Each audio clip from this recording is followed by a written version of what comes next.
बिस्मिल्लाहिर्रहमानिर्रहीम अस्सलाम वालेकुम। मैं फैसल यासीन ते तुसां देख रहे जो ਤੁਹਾਡਾ अपना यूट्यूब चैनल विलेज फूड 786। ਅੱਜ ਅਸਾਂ ਬਣਾਵਾਂਗੇ चिकन ਤੇ आलू ਦਾ ਮਜ਼ੇਦਾਰ ਜਿਹਾ ਰਵਾਇਤੀ ਅੰਦਾਜ਼ ਨਾਲ ਸਾਲਨ। ਅਲਹਮਦੁਲਿਲਾ ਬੜਾ ਮਜ਼ੇਦਾਰ ਬਣਦਾ ਤੇ ਬਣਾਉਣਾ ਵੀ ਬੜਾ ਹੀ ਆਸਾਨ ਹੈ। ਤੇ ਜਿਹੜੇ ਦੋਸਤ ਕਹਿੰਦੇ ਨੇ ਕਿ ਸ਼ੋਰਬੇ ਵਾਲੇ ਸਾਲਨ 'ਚ ਪਿਆਜ਼ ਤਰਦਾ ਨਜ਼ਰ ਆਉਂਦਾ ਹੈ, ਉਹ ਸਾਡੇ ਤਰੀਕੇ ਨਾਲ ਰੈਸਪੀ ਆਪਣੇ ਘਰ ਟਰਾਈ ਕਰਨ। ਇਨਸ਼ਾਅੱਲਾ ਸ਼ੋਰਬੇ 'ਚ ਪਿਆਜ਼ ਬਿਲਕੁਲ ਨਹੀਂ ਨਜ਼ਰ ਆਏਗਾ।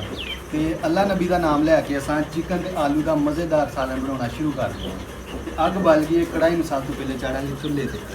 ਬਿਸਮਿल्लाहिर्रहमानिर्रहीम। कढ़ाई च शामिल करांगे कुकिंग आयल।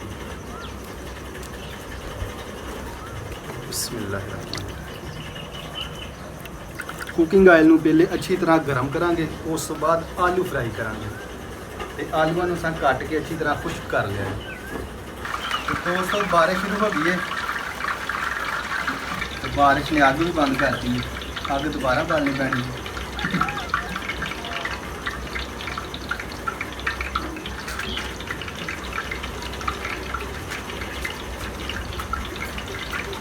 ਅੱਗ ਅਸਾਂ ਬਾਲ ਲਈ ਹੈ ਤੇ ਬਾਰਿਸ਼ ਵੀ ਘਟ ਗਈ ਹੈ। ਕੁਕਿੰਗ ਆਇਲ ਵੀ ਗਰਮ ਹੋ ਗਿਆ ਹੈ। ਹੁਣ ਅਸਾਂ ਆਲੂ ਫਰਾਈ ਕਰ ਲਾਂਗੇ।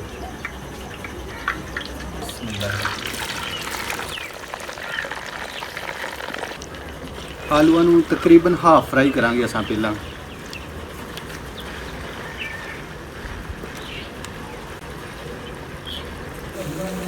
ਆਲੂਆਂ ਨੂੰ ਅਸਾਂ ਹਾਫ ਫਰਾਈ ਕਰ ਲਿਆ ਹੈ ਅਲਹਮਦੁਲਿਲਾ। ਇਹਨਾਂ ਨੂੰ ਕੁਕਿੰਗ ਆਇਲ ਚੋਂ ਬਾਹਰ ਕੱਢ ਲਾਂਗੇ। ਬਿਸਮਿल्लाहिर्रहमानिर्रहीम।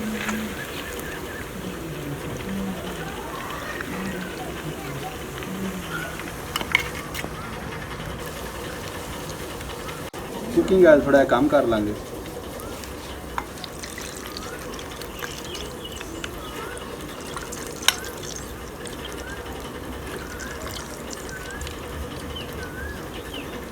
ਹੁਣ ਅਸਾਂ ਐਡ ਕਰਾਂਗੇ ਪਿਆਜ਼।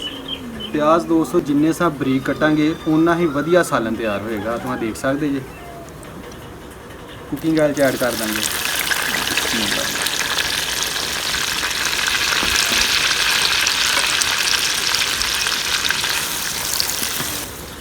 ਪਿਆਜ਼ਾਂ ਨੂੰ ਫਰਾਈ ਕਰਾਂਗੇ ਇੰਨਾ ਕਿ ਇਹਦਾਂ 'ਚ ਕੱਚਾਪਨ ਜਿਹੜਾ ਖਤਮ ਹੋ ਜਾਏ।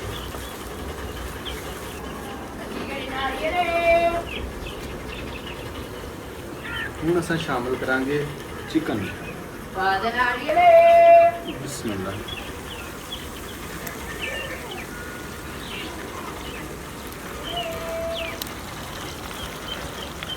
अच्छी तरह चिकन भी फ्राई करांगे।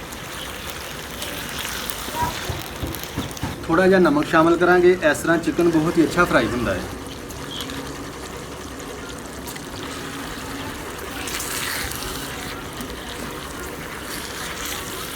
जिन्नी देर तक चिकन फ्राई होंदा उन्नी देर तक असां हरियां मिर्चां, अदरक ते लसन का पेस्ट तैयार कर लैंदे हैं।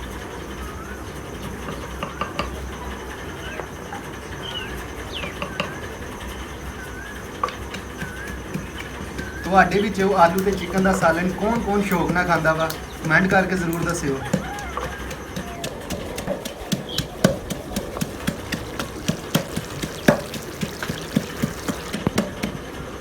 अल्हम्दुलिल्लाह चिकन भी फ्राई हो गया है ते हरियां मिर्चां, अदरक लसन का पेस्ट जिहड़ा उस ऐड कर लेंगे।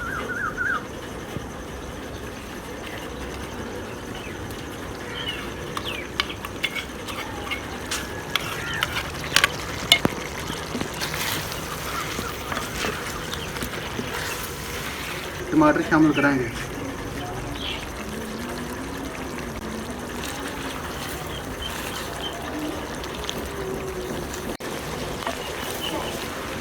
बारिश फिर शुरू हो गई है अल्हम्दुलिल्लाह। हूँ अस ऐड करांगे नमक जायके के मुताबिक,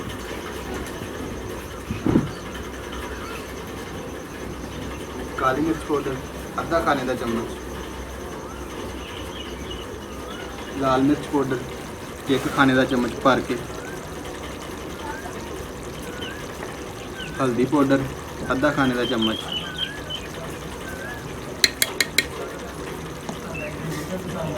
अच्छी तरह मिक्स कर लांगे।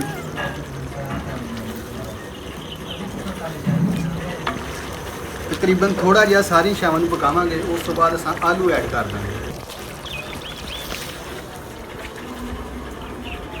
अगर दोस्तों साडी अज की रेसिपी तुहानू पसंद आ रही है तो लाइक करियो तो दिल खोल के शेयर करियो अपने दोस्तों नाल ते फैमिली मैंबर्स दे नाल। ते जेहड़े दोस्त साडे चैनल ते नवे आए ने वो साडे चैनल नू हुणे सबसक्राइब कर लैन ते नाल ही बैल दा बटन दब देण ताकि साडियां इहो जिहियां रवायती रेसिपियां दी नोटिफिकेशन तुहानू सब तो पहले ते टाइम नाल मिल सकन।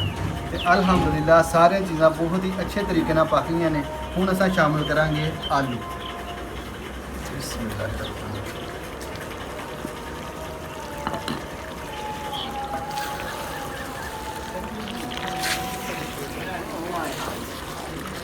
तुसां चाहो तो ऐसे तरीके नाल भी मेहमानां नूं सर्व कर सकदे जे, लेकिन असां थोड़ा जिहा शोरबा तैयार करांगे।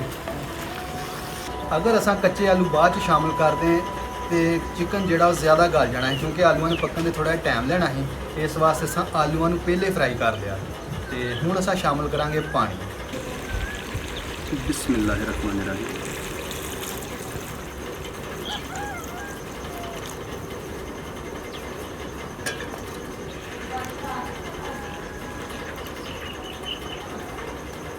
बिस्मिल्लाहिर्रहमानिर्रहीम। हुण असां कज के तकरीबन 5 तो 10 मिनट पकावांगे ताकि पानी में भी जिहड़ा कच्चा पाना वो खत्म हो जाए। बिस्मिल्लाहिर्रहमानिर्रहीम। अल्हम्दुलिल्लाह अल्लाह ताला की रहमत ते बरकत नाल कितना ज़बरदस्त सालन तैयार होया आलू चिकन का। हुण असां ऐड करांगे गर्म मसाला, नाल ही शामिल कर देंगे हरा धनिया। माशाल्लाह मेरी रेसिपी में हरा धनिया 4 चंद ला देंदा अल्हम्दुलिल्लाह। अच्छी तरह मिक्स कर लेंगे अल्हम्दुलिल्लाह। इनू असां डिश आउट कर लेंगे।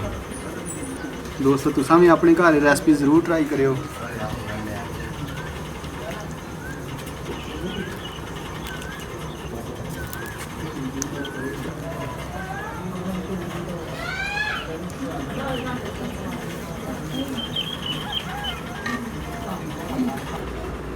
बिस्मिल्लाहिर्रहमानिर्रहीम।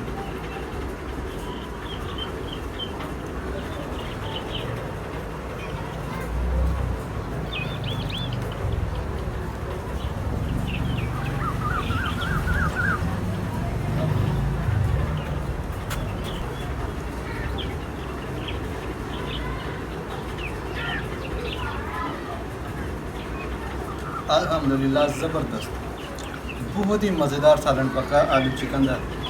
तुसां भी अपने घर जरूर ट्राई करियो ते रोटी घर दे आटे दी होए। इहो सी साडी अज दी रेसिपी।